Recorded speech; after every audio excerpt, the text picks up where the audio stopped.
Hi everyone. आपका स्वागत है हमारे चैनल कोड विद जगदीप में। मैं हूं जगदीप सिंह। और जैसा कि हमने पीएचपी ट्यूटोरियल सीरीज शुरू की थी फॉर बिगिनर्स के लिए, और उसके ऑलरेडी 7 लेक्चर हो चुके हैं। आज होगा लेक्चर नंबर 8। आज की वीडियो काफ़ी इंपॉर्टेंट होने वाली है और आज का टॉपिक है ऑपरेटर्स इन पीएचपी। ऑपरेटर्स होते क्या हैं ये हम देखेंगे, और हम जानेंगे कैसे ऑपरेटर्स का यूज़ करते हैं। काफ़ी लंबी और डिटेल वीडियो होने वाली है, साथ ही साथ काफ़ी इन्फॉर्मेटिव रहेगी। आपने ऑपरेटर्स पढ़े होंगे सी प्रोग्रामिंग में, जावा में, जो भी आपने बेसिक लेवल पे कॉलेज में पढ़ी होगी या अभी आप पढ़ रहे होंगे, वहाँ पे भी ऑपरेटर्स का अच्छा यूज आपने पढ़ा होगा। और यहाँ कुछ ऑपरेटर्स का यूज मैं आपको प्रैक्टिकली और थ्योरेटिकली दोनों तरह से बताने का प्रयास करूंगा। चलिए फिर शुरू करते हैं। तो सबसे पहला, ऑपरेटर्स क्या होते हैं। Operators are use to perform operation on variables and values. तो कुछ वेरिएबल्स और वैल्यूज पे ऑपरेशन परफॉर्म करने के लिए हम ऑपरेटर्स का यूज करते हैं। यहाँ वेरिएबल्स हैं, मैथमेटिक्स में वैल्यूज उसकी जगह आप यूज कर सकते हैं। सो डेफिनेशन थोड़ा सा डिफर होगा। आप कुछ कैटेगरीज हैं ऑपरेटर्स की। Categories of operators: arithmetic, assignment, comparison, logical, increment, decrement, string, array, ternary, bitwise, spaceship, execution and error control. तो वन बाय वन हम देखेंगे कैटेगरीज को और उसके अकॉर्डिंग ही हम प्रैक्टिकल करते चलेंगे। सबसे पहला है अरिथमेटिक ऑपरेटर्स। तो addition, subtraction, multiplication, division, modulus, ये सभी अरिथमेटिक ऑपरेटर्स में आते हैं और इनका हम प्रैक्टिकल शुरू करते हैं। सबसे पहले मैं एक फोल्डर क्रिएट करूंगा, जैसा कि मैंने पहले से ही विजुअल स्टूडियो कोड ओपन किया हुआ है। ऑपरेटर्स नाम से फोल्डर क्रिएट करते हैं। इसके इनसाइड एक फाइल index.php और पीएचपी टैग्स। जैसा कि पीएचपी की कोई भी फाइल, पीएचपी कोड शुरू करने से पहले हम लोग पीएचपी का opening tag and closing tag use करते हैं। तो सबसे पहले मैं वेरिएबल डिफाइन करूंगा। वेरिएबल हम डिफाइन करते हैं डॉलर का यूज करके। असाइनमेंट ऑपरेटर, वैल्यू दे दिया मैंने एट। एक और वेरिएबल ले लेता हूँ, dollar a equal to b, dollar B equal to 5। ठीक है, अब वन बाय वन ऑपरेटर हम कवर करेंगे। Addition, subtraction, multiplication, division and modulus. So dollar addition में हम एडिशन दे देंगे, dollar a plus b. Subtraction, dollar a minus b and dollar, यहाँ पे हम यूज कर सकते हैं डिवीजन। और डिवीजन में हम ले लेंगे dollar a, dollar b, then modulus. तो mod equal to dollar a percentile dollar b. ये हमारा हुआ अरिथमेटिक ऑपरेटर्स।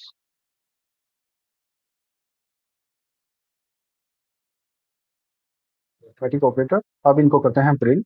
चाहे तो हम वन बाय वन कर सकते हैं, नहीं तो हम इस तरह से भी कर सकते हैं। ऐड, और यहाँ पे हम लेंगे डॉट ऑपरेटर, जो हम यूज करते हैं इंकेटिनेशन के लिए, ए एंड बी। और उसके आगे हम ऐसे ही सब्सट्रैक्शन स्पेस देके सब्सट्रैक्शन का यूज करेंगे, एक स्पेस, और इसके बाद डॉट और सब्सट्रैक्ट एंड डॉट, फिर से स्पेस और फिर से डॉट। अब की बार यूज करेंगे, हम प्रिंट करेंगे dollar D, D for division. Concatenation operator हम यूज करेंगे डॉट, और इसके बाद हम लेंगे मॉड्यूल। ओके, करते हैं सेव, करते हैं कमांड के थ्रू रन।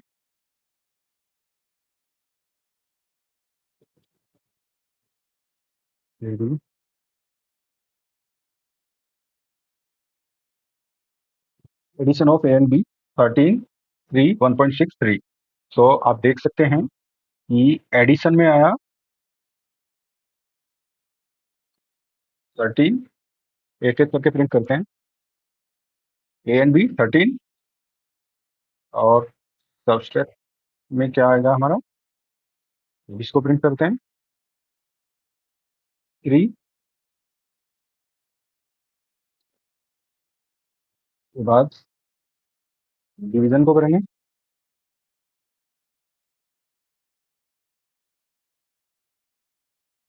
स्टेप सेव किया, division of a and b 1.6।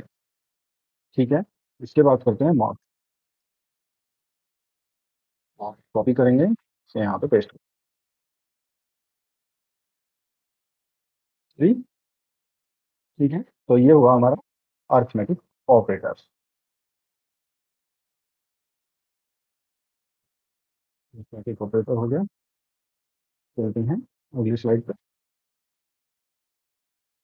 Assignment operators. तो असाइनमेंट, जैसा कि $8 इक्वल टू $8, और सॉरी $a इक्वल टू 8 मैंने किया था, तो $a इक्वल टू 5। तो यहाँ मैंने क्या किया है, $a एक वेरिएबल लिया है, और a जो वेरिएबल मैंने लिया है उसमें मैंने एक वैल्यू असाइन की है 5, लेकिन ऑपरेटर यूज किया असाइनमेंट के लिए इक्वल।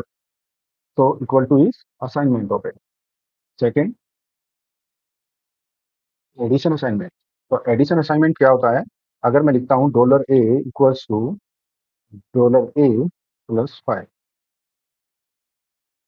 या 6, इसका हुआ, मैं प्रिंट करूंगा $a, वैल्यू क्या होगा, वैल्यू होगा मेरा 11। तो 11 मुझे मिलेगा। लेकिन अगर मैं असाइनमेंट एडिशन ऑपरेटर के थ्रू से करता हूँ, तो ये सेम थिंग मैं शॉर्ट हैंड के थ्रू कर सकता हूँ, और उसका मेथड होगा मेरा डॉलर प्लस इक्वल टू 6। ये ये और ये दोनों सेम थिंग हुआ। अभी भी अगर मैं प्रिंट करूंगा तो वैल्यू सेम ही मिलेगी। असाइनमेंट एडिशन हुआ, सेम। सब्सट्रैक्शन करते हैं तो क्या होगा, -1 मेरे को यहाँ पे मिल जाए। ठीक है, और अगर मैं सेम करता हूँ यहाँ पे डिवीजन के लिए 0.83, सेम करता हूँ मैं मॉड के लिए असाइनमेंट मॉड्यूलस, जिसको हम बोलते हैं वैल्यू इज 5। तो इतना आपको क्लियर हुआ होगा। चलते हैं आगे की स्लाइड पे। यहाँ तक हमने कवर कर लिया है assignment, additional assignment, subtraction, multiplication assignment, division assignment and modulus assignment. One by one मैंने सारे कवर किए हैं। अगले स्लाइड में देखते हैं। Comparison operators, equal to, identical, not equal to, greater than, less than, greater than और इक्वल टू, लेस देन और इक्वल टू। तो देखते हैं, अभी हमने देखा था सिंगल इक्वल टू, जिसको हम बोलते हैं प्रोग्रामिंग की भाषा में assignment operator. Equal to for comparison, इसके लिए मैं यूज करने वाला हूँ इफ एल्स स्टेटमेंट। तो इफ एल्स स्टेटमेंट आने वाले लेक्चर्स में मैं कवर करूंगा डिटेल में, लेकिन उससे पहले मैं आपको शो कर देता हूँ कि हम कंपैरिजन कैसे करते हैं। If $a equal to $b, अगर ये ट्रू होगा तो इफ में जाएगा, अदरवाइज ये एल्स में जाए, यहाँ पे नॉट इक्वल टू बी। चलिए फिर प्रिंट करते हैं next of PHP as not equal to b. अभी क्या करते हैं, एक बार हम इक्वल टू कर देते हैं। So as equal to b, अभी दोनों क्या है, अभी दोनों इंटीजर। आगे के देखते हैं, आगे है आइडेंटिकल। तो 3 इक्वल टू और 2 equal to, double equal to और ट्रिपल इक्वल टू, इन दोनों में क्या डिफरेंस है, अभी मैं आपको दिखाता हूँ। ए एंड बी है, अगर मैं डबल इक्वल टू की जगह यहाँ पे ट्रिपल कर दूं तो वैल्यू क्या होगी, सेम ही होगी, ए इक्वल टू बी।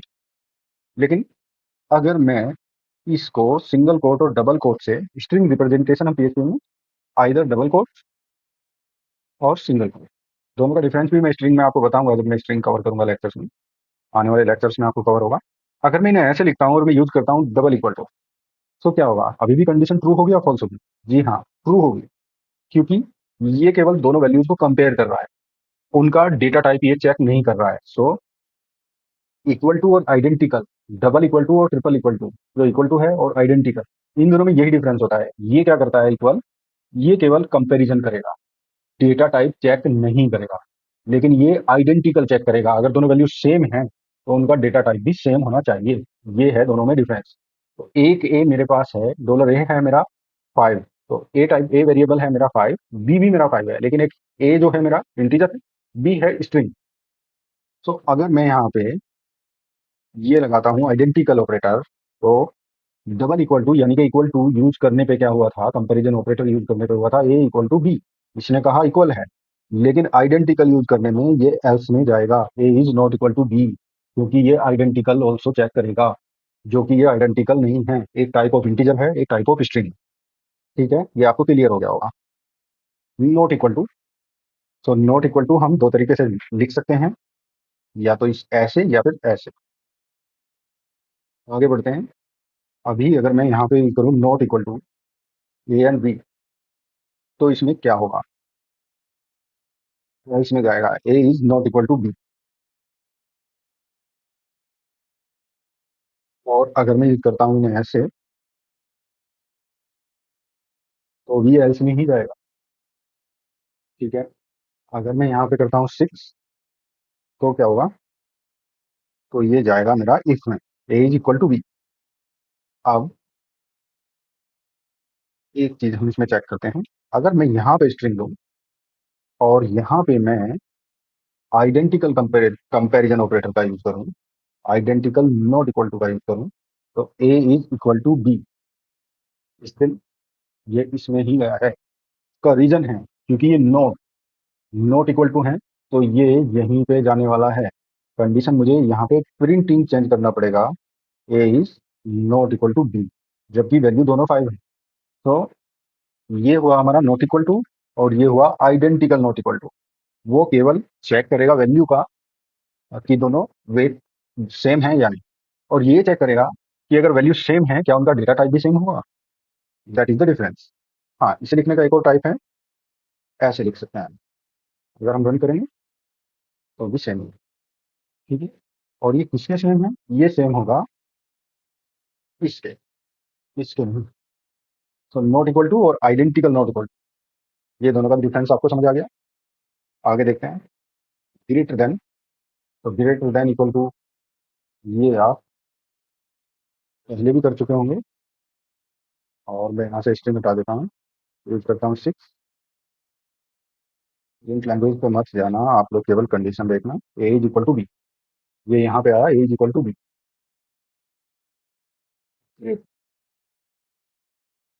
ठीक है, सेम लेस, अगर मैं लेस के लिए लगाता हूँ,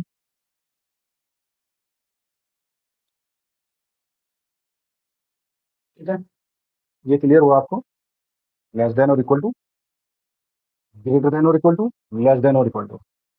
तो यहाँ पे या तो लेस देन इक्वल टू हो, छोटा हो, या फिर इक्वल टू हो, तो ये कंडीशन ट्रू होगी। ठीक है, रन करते हैं। A is not greater to B, इसमें आया, तो A is not greater to B, that means both are same. Same thing करते हैं हम, A greater than equal to, A is not greater to B, because both are same. या तो बड़ा हो या बराबर हो, ए बड़ा हो बी से। ठीक है, तो जिसकी तरफ ये निशान, ये ग्रेटर देन और लेस देन, किस तरह से काम करता है? अगर इसका मुंह, ये चिड़िया का मुंह है, आप समझिए, अगर ये ओपन है ए की तरफ, that means A is greater. और इसका जो बॉटम पार्ट होगा, बिहाइंड पार्ट, ये बी की तरफ है, दैट मीन्स लेस देन। तो ग्रेटर, ए इज ग्रेटर। और अगर ये ऐसे होता, तो इसका चिड़िया है, तो इसका मुंह, इसकी चोंच किधर है? बी की तरफ। तो यहाँ क्या होगा? लेस देन हम इसे बोलेंगे, क्योंकि हम लेफ्ट टू राइट यहाँ रीड कर रहे हैं। इस तरह से हम इसे नेमिंग कन्वेंशन का यूज करते हैं। तो equal to, less than equal to, greater than equal to, दोनों हमने कवर कर लिया है। चलते हैं अगले स्लाइड। यहाँ पे हमारा है लॉजिकल ऑपरेटर। तो लॉजिकल ऑपरेटर को प्रिंटिंग के लिए भी हम इफ एल्स का ही यूज कर सकते हैं। इस तरह से लॉजिकल एंड का यूज करने के लिए मैं यहाँ पे यूज करूंगा A equal to 5, and then dollar B equal to 6, and means that either both condition true होंगे, either both the condition true, then it will go to this. Otherwise दोनों में से एक भी रॉन्ग हुआ तो ये रिटर्न करेगा false. So true and true, then only true, otherwise it will be false. चलिए फिर रन करते हैं। A is greater to B, change करते हैं फॉल्स।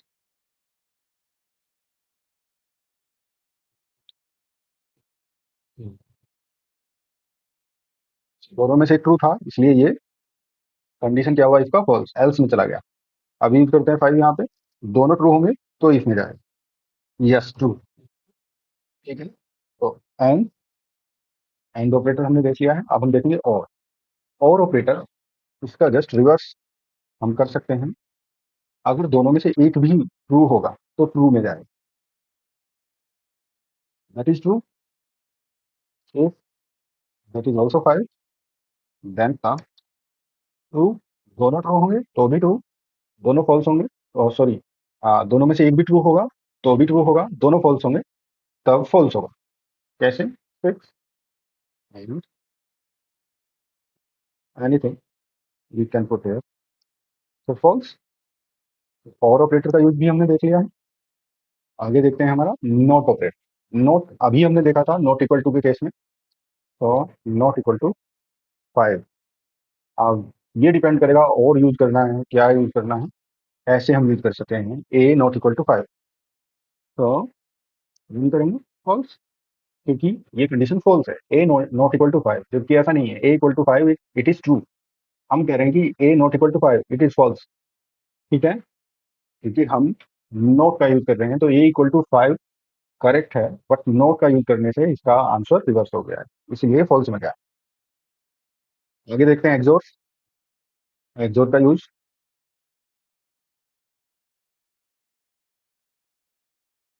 इसको हम रिप्रेजेंट करते हैं पैरों से, और राइट करेंगे simply xor dollar B equal to five and dollar a equals to five. इस तरह से हम इसे राइट करते हैं। तो जो एक्सोर ऑपरेटर है इसको हम बोलते हैं एक्सक्लूसिव और।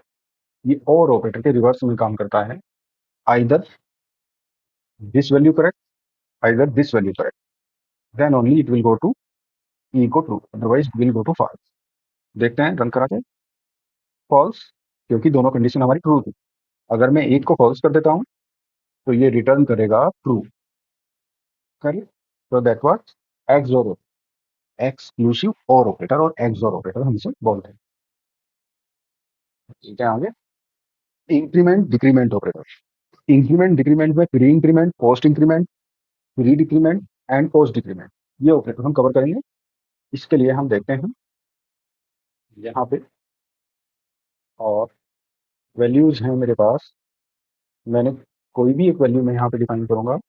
एक वेरिएबल ले लिया मैंने, उसको वैल्यू दिया मैंने वन, और मैं इनको करता हूँ plus dollar a plus one. क्या होगा, यहाँ पे ये एक इंक्रीमेंट हो जाएगा और ये हो जाएगा टू। रन करते हैं, वैल्यूज टू। तो मैं इसे इंक्रीमेंट की फॉर्म में अगर लिखूंगा तो किस तरह से लिखूंगा, वैल्यू क्या होगी मेरी, still to.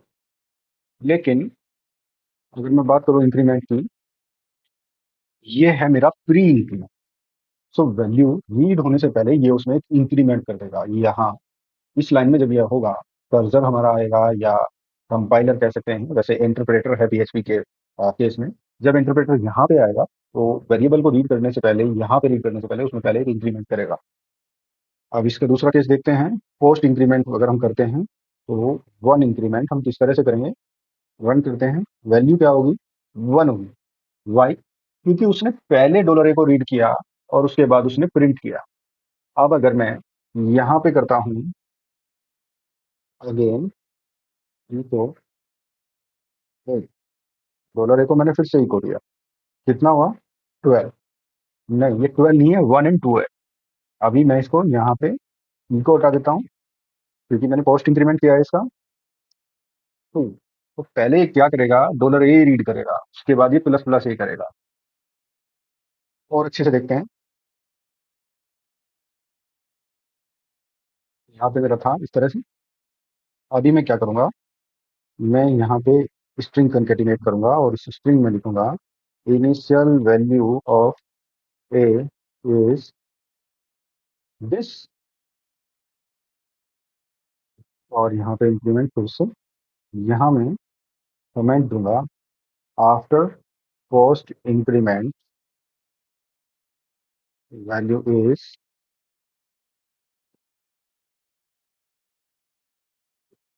Concatenation operator dollar A. Operators के लेक्चर में ये डॉट ऑपरेटर, कंकेटिनेट ऑपरेटर भी हम कवर करेंगे। इसका यूजेज आप देख रहे हैं, तो केवल इंट्रोडक्शन में ही मैं इसको फिनिश करने वाला हूँ। तो प्लीज आप ध्यान से देखिए। Initial value of A is 1, after post increment value is 2। ठीक है, आपको क्लियर हुआ? अभी यहाँ पे इसने क्या किया, यहाँ पे इसने डॉलर ए की वैल्यू दी, और यहाँ पे इसने डॉलर प्लस प्लस ए की वैल्यू भी दी, क्योंकि यहाँ तक प्लस प्लस बाद में रीड हुआ, पहले रीड हुआ मेरा डॉलर ए जिसकी वैल्यू थी 1। लेकिन यहाँ मेरा रीड हुआ कंप्लीट डॉलर ए, क्योंकि इस कैरेक्टर के बाद +1 भी हुआ। तो प्री इंक्रीमेंट और पोस्ट इंक्रीमेंट में डिफरेंस आप समझ सकते हैं कि किस तरह से दोनों वर्क करते हैं।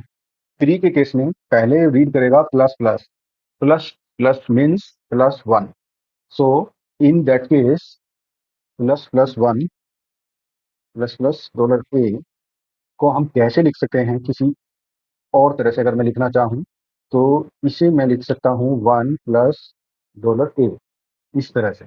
तो पहले उसने 1 प्लस किया डॉलर ए में, तब उसने रीड किया। सेम अगर मैं पोस्ट इंक्रीमेंट की बात करूँ, तो इसे मैं कैसे लिख सकता हूँ, इसे लिख सकता हूँ मैं, पहले रीड होगा मेरा डॉलर ए, उसके बाद +1। तो प्री इंक्रीमेंट पोस्ट इंक्रीमेंट ठीक ऐसे काम करेगा। अभी अगर मैं बात करूँ आने वाले ऑपरेटर्स की, तो ये है प्री डिक्रीमेंट और पोस्ट डिक्रीमेंट।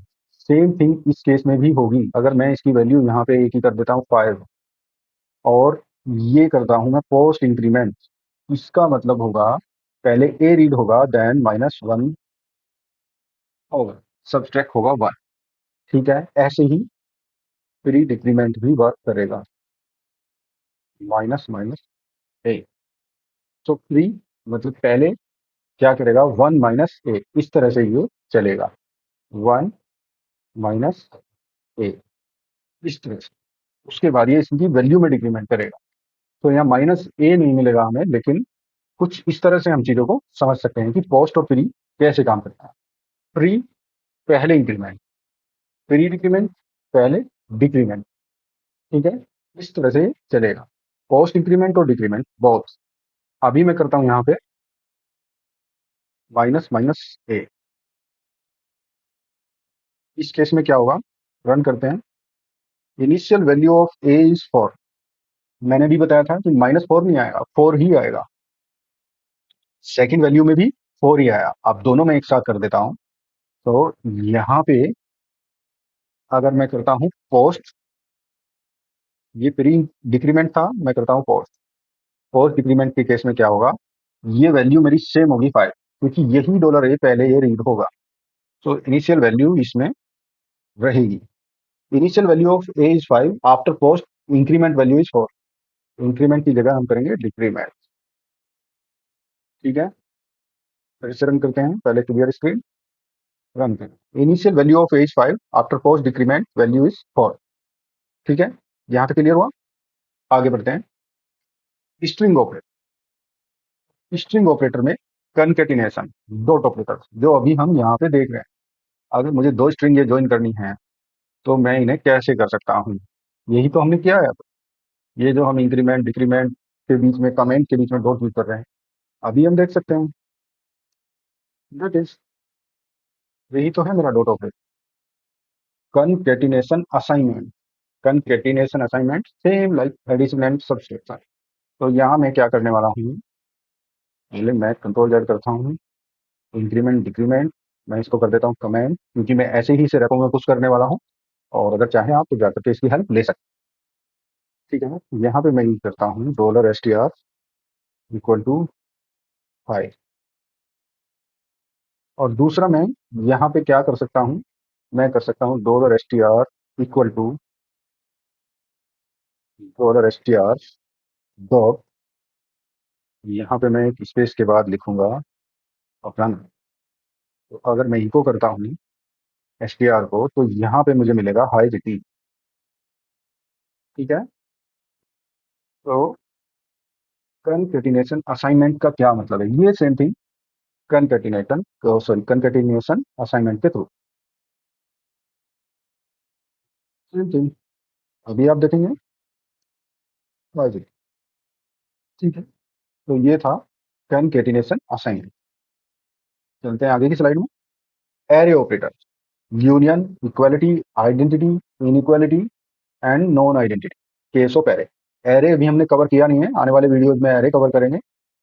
क्विकली मैं आपको दिखा देता हूँ कि ये ऑपरेटर्स कैसे काम करेंगे। मैं ले लेता हूँ डॉलर ए इक्वल टू कोई भी एक एरे 1 2 3, इस तरह से सिंपल एरे, और डॉलर बी 4 5 6, ये ले लिया।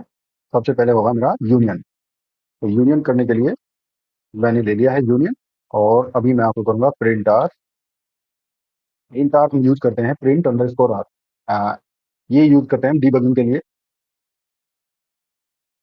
एरे के केस में।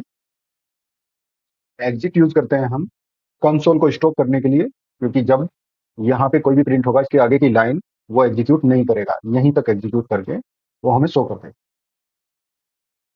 तो एरे का यूनियन 1 2 3, अभी आप देख रहे हैं डॉलर सी, ये हुआ यूनियन। ठीक है।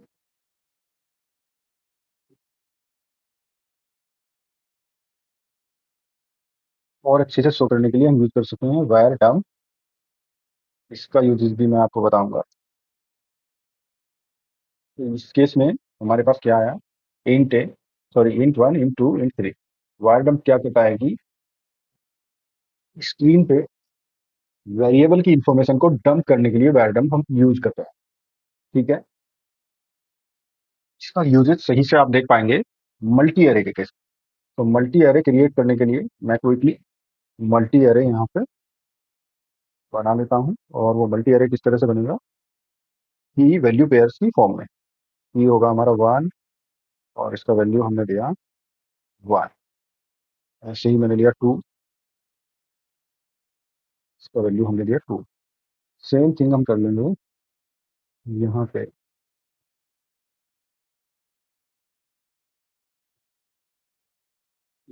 In different way. इसको मैं दूंगा 3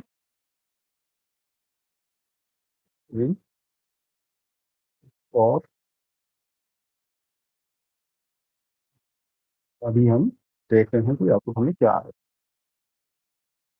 तो आप देखेंगे कि एक सिंगल एरे हमें मिलेगा जो होगा 1 2 3 एंड 4, जबकि फर्स्ट में 2 था और सेकंड में भी 2 वैल्यूज था। अभी हम यूज करते हैं यहाँ पे प्रिंट आर, इससे आपको थोड़ा फॉर्मेटेड आउटपुट देखने को मिलेगा। करते हैं रन 1 2 3 4।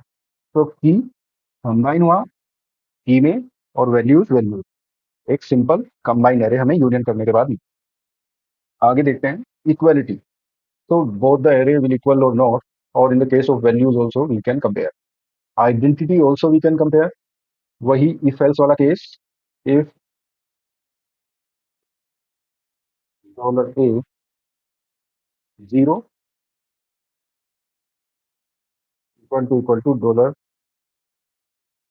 बी 0, सिंगल आइटम्स की हम कंपैरिजन कर सकते हैं। सेम जैसा कि हमने अरिथमेटिक ऑपरेटर्स में किया था, equality identity, inequality not equal to non identity, इस तरह से सारे ऑपरेटर्स हम यूज कर सकते हैं। ठीक है। किसी का भी सिंगल एलिमेंट एक्सेस करने के लिए किसी भी एरे का हम यूज करते हैं इको डॉलर ए 0। जीरो पे जो भी वैल्यू होगी वो हम प्रिंट करेंगे। और सॉरी, बिकॉज 0 हम नहीं दे सकते हैं, हमने की दिया हुआ है डायरेक्टली, तो हम यूज करेंगे 1। और 1 यूज करने के लिए हम यहाँ लेंगे कोड, इसलिए हमें एरर मिला 1, इस तरह से। ठीक है। सिंपल एरे के फॉर्म में हम डायरेक्ट A0 A1 इस तरह से यूज कर सकते हैं। ये हुआ एरे ऑपरेटर्स। चलते हैं आगे की स्लाइड में, टर्नरी एंड नल कोलेसिंग ऑपरेटर्स। तो टर्नरी ऑपरेटर क्या होता है, short hand for if else condition. देखते हैं टर्नरी ऑपरेटर। टर्नरी के केस में क्या होगा, जैसा कि हमने देखा था इफ, और इसके साथ में फिर यूज किया था एल्स। ऐसे ही अगर हम टर्नरी को साथ में लिखना चाहें, और डॉलर ए इक्वल टू, मैं लिया 6। अब यहाँ पे मैं टर्नरी ऑपरेटर लिखने के लिए क्या कर सकता हूँ, मैं डॉलर बी डिफाइन कर रहा हूँ, और इसके इक्वल टू में मैं लिखूंगा एज सेट। और यहाँ पे मैं ऐसे भी लिखूंगा डॉलर ए इक्वल टू हो 5 के। तो मुझे मेरी वैल्यू क्या हो, डॉलर बी की वैल्यू क्या होनी चाहिए उस केस में, यहाँ पे मैं दे सकता हूँ 6, अदरवाइज 5 हो। ये सिंपल मेरा टर्नरी ऑपरेटर है। इको करेंगे डॉलर बी, तो देखेंगे कि वैल्यू क्या है। रन करते हैं, क्या मिला 5। क्यों मिला? क्योंकि क्वेश्चन मार्क के बाद की कंडीशन मेरी इफ कंडीशन है और ये मेरा इफ एल्स कंडीशन है। तो dollar a equal to 5 condition हुई फॉल्स, तो ये इफ के इनसाइड नहीं जाएगा, ये एल्स में आ गया। और अगर मैं इसको करता हूँ 6, तो वैल्यू क्या होगी इस केस में? बी की वैल्यू भी 6 होगी। ये हुआ मेरा टर्नरी ऑफ इफ एल्स का शॉर्ट फॉर्म। नल कोलेसिंग ऑपरेटर। नल कोलेसिंग ऑपरेटर क्या होता है? नल कोलेसिंग ऑपरेटर मेरा होता है ये। अगर मैं इस ऑपरेटर को, इसको मैं कमेंट कर देता हूँ कॉपी करने के बाद, अगर मैं इसको ऐसे नहीं लिखता हूँ, मैं इसको ऐसे लिख सकता हूँ और मैं कंडीशन दे सकता हूँ ये मेरा नल कोलेसिंग ऑपरेटर है। रन कराते हैं, वैल्यू क्या आया 1। क्यों आया 1? क्योंकि ये रिटर्न करेगा ट्रू और false. Okay, a equal to 6 true है, वैल्यू करते हैं, क्या देगा? 0, नथिंग, फॉल्स। तो ये ऑपरेटर भी आपको क्लियर हुआ। यहाँ पे हम नल कोलेसिंग ऑपरेटर इस तरह से यूज करते हैं। चलते हैं आगे की स्लाइड में क्विकली। वीडियो काफी लंबा हो चुका है लेकिन इंफॉर्मेटिव भी है। Bitwise operator, and operator, और operator, XOR, not, left shift, right shift. तो एंड ऑपरेटर हम देख चुके हैं, और देख चुके हैं, एक्सोर देख चुके हैं, नॉट देख चुके हैं, left shift and right shift हम देखते हैं। ठीक है, इस तरह से वर्क करता है। तो डॉलर ए, अगर मैं राइट करता हूँ डॉलर बी, तो ये क्या है मेरा? ये मेरा लेफ्ट शिफ्ट। इसका मतलब क्या है? डॉलर ए वेरिएबल के बिट को लेफ्ट में शिफ्ट करूं डॉलर बी टाइम्स।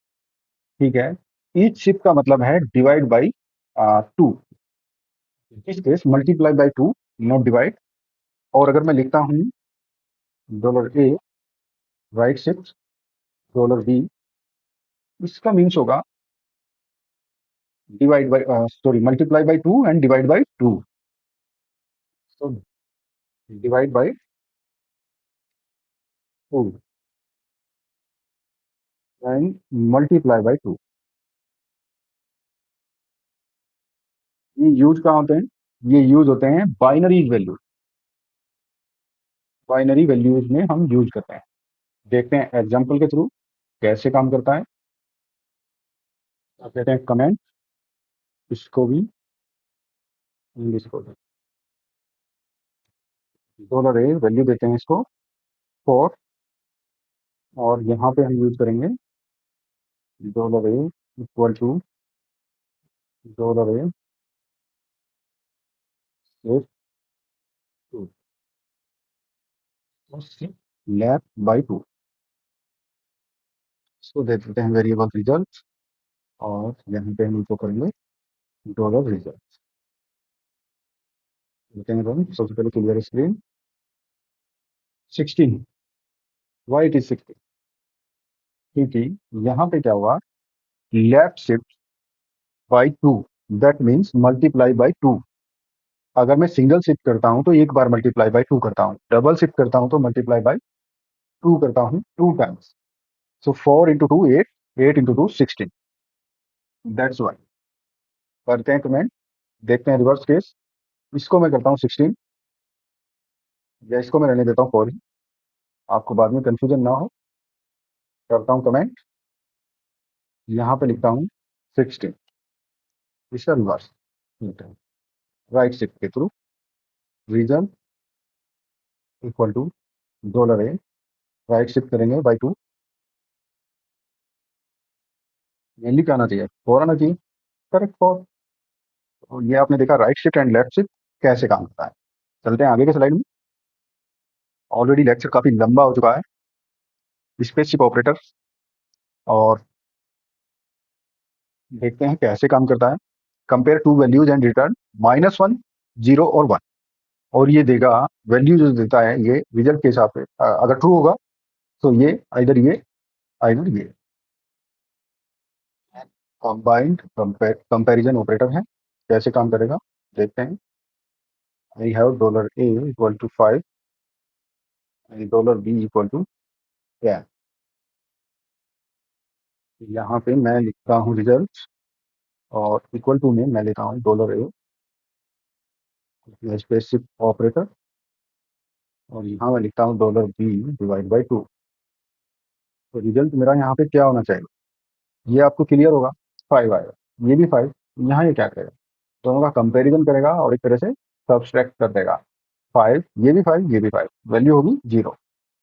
ऐसे ही कब ये -1 देगा, कब 0 देगा, दिखा रहा 0। अब एक ही वैल्यू मैं कर देता हूँ 6। क्या देना चाहिए, 1। करेक्ट, 1 दिया। अब अगर मैं सेम थिंग करता हूँ यहाँ पे, मैं करता हूँ 14। इस केस में क्या देगा, -1, y 7 एंड 6। अगर मैं 5 करता हूँ, a को 5 -7, इस तरह से वर्क करना चाहिए, लेकिन ये इस तरह से वर्क नहीं करेगा। आइदर 1, आइदर 0 और -1। That means -1 means after specific operator that value is greater than from first value. तो सेकंड वैल्यू ग्रेटर होगी तो -1, फर्स्ट वैल्यू ग्रेटर होगी तो +1 मीन्स 1, और अगर बोथ द वैल्यू इक्वल तो वो वैल्यू होगी 0। कैसे काम करता है स्पेसिफिक ऑपरेटर, समझ आया, कमेंट करते हैं। आगे की स्लाइड में चलते हैं क्विकली। Execution operator. तो एग्जीक्यूशन ऑपरेटर, ये आप जो देख रहे हैं ये सॉरी सिंगल कोट नहीं है, ये एक बैक टिक है, और बैक टिक का हम यूज करते हैं। आप देखेंगे आपके कीबोर्ड में 1 से पहले ये दिया होगा। ये सेम कमांड्स को एग्जीक्यूट करने के लिए हम यूज करते हैं इस तरह से। सपोज $a एनीथिंग ls, मैंने लिखता हूँ इको, और इसके इनसाइड मैं देता हूँ ls। अगर सेम कमांड मेरे यहाँ पे PHP INI में मैंने ओपन किया होगा तो ये रन होगा, नहीं तो एरर देगा। या ls is not recognize as an internal or external command. That means ये सेल कमांड एग्जीक्यूट करने के लिए PHP में यूज होता है। कमांड मेरे यहाँ पहले से INI में अलाउ की हुई है, लेकिन ये कमांड मैंने जो यूज की है ये रॉन्ग है। करते हैं और कमांड,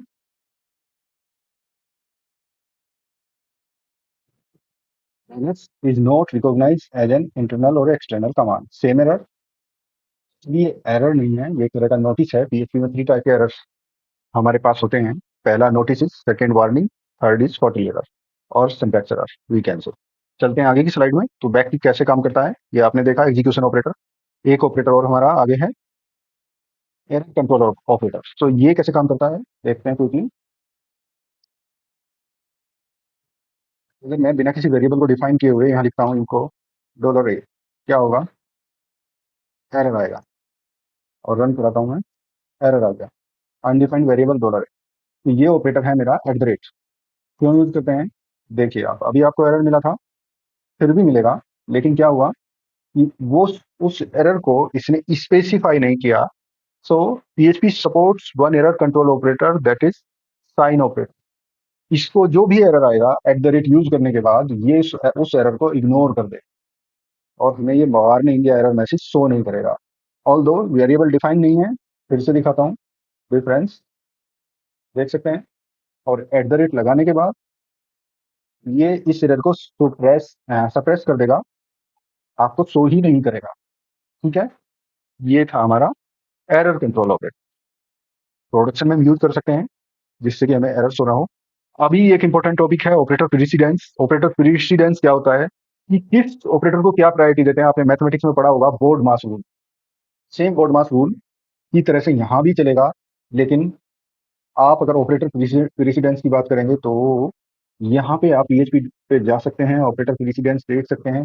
लेक्चर वीडियो ऑलरेडी बहुत लंबा हो चुका है, कैसे काम करता है सिंपली आप समझ सकते हैं। बोर्ड मास रूल से बहुत ज़्यादा डिफरेंस नहीं है, थोड़ी चीज़ें डिफर हैं, तो वो आप देख सकते हैं। ऑपरेटर एसोसिएटिविटी क्या है, एसोसिएटिविटी लेफ्ट एसोसिएटिव होता है, कौन सा ऑपरेटर राइट एसोसिएटिव होता है, ये सब चीज़ें इसमें हैं। और ये हम पहले ही कर चुके हैं। जैसे कि हमारा था असाइनमेंट इक्वल टू, और सब्सट्रैक्शन इक्वल टू, और concatenation equal to, these were all. So आज के लेक्चर में इतना ही। आई होप आपको वीडियो पसंद आया होगा। Thank you so much. Please do like and subscribe to my channel. और अगर कोई इशू है, कहीं कोई डाउट है, तो आप प्लीज कमेंट कर सकते हैं। हालांकि वीडियो काफी लंबा हो चुका है, लेकिन ऑपरेटर्स मैंने अच्छे से कवर किया है। आई होप आपको ये क्लियर रहेगा, और आने वाले कंपटीशन में और इंटरव्यूज में ये आपको बहुत हेल्प करने वाला है। Thank you so much.